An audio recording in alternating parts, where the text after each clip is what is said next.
käydään valtaistuimella tällä kyseisellä paikalla. Tuon norsun luusta ja kullasta valmistettu upea patsas oli yli 12 metriä korkea. Se oli ihmisen yksi suurimmista taidon näytteistä ja tästä syystä se ansaitsi paikkansa yhtenä muinaisen maailman 7 ihmeenä.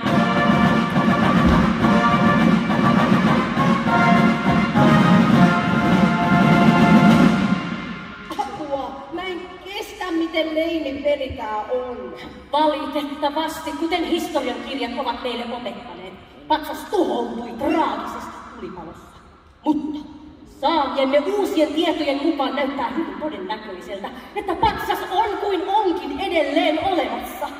Tutkimuksemme kiistatta osoittaa, että patsas itse asiassa varastettiin ja kätkettiin. Mutta keiden toimesta ja miksi? Varkaat saivat maailman uskomaan sen tuhoutuneen tulipalossa, jotta kukaan ei yrittäisi etsiä sitä. Mutta nyt me olemme löytäneet vihjeen patsaan olinpaikasta ja uskomme, että lisää vihjeitä saattaa olla kätkettynä muihin muinaisen maailman 7 ihmeeseen. Siksi olemme keränneet 5 rohkeaa oman alansa mestaria, jotka lähtevät tälle maailman suurimmalle löytöretkelle. Ja tässä he ovat. Professori, historioitsija, arkeologi. Tietoon voimaa! Pietro Vesconte, kartan tekijä. Minä näytän tien! Hygiene, terveyden ja puhtauden jumalataan. Avallan nimeen!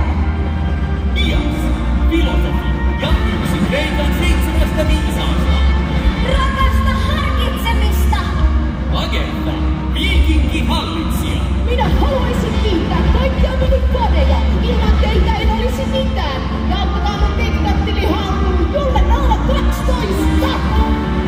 Yhdessä seisomme! Yhdessä seisomme! Ja yhdessä kaadumme! Yhdessä me kaiken voitamme!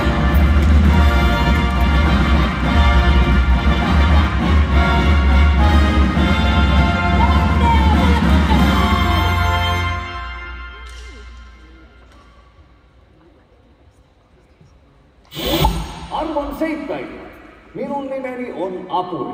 Olen teidän apunanne, jos tunnette olevanne ongelmissa.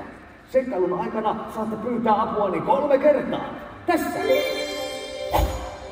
Kun te kaikki kosketatte amulettia, niin minä ilmestyn paikalle. Onnea matkaan, seikkailijat! Vihdoin pääsen kokemaan tämän seikkailun. Kuvitelkaa kaikki se gloria, joka saamme, kun palatamme Zeuksen patsaan! Mitenköhän karttapoika ajatteli sen patsaan kantaa? Lagerta, ota vastaan asiat, jotka olet saanut suostuttelemalla, ei voimalla.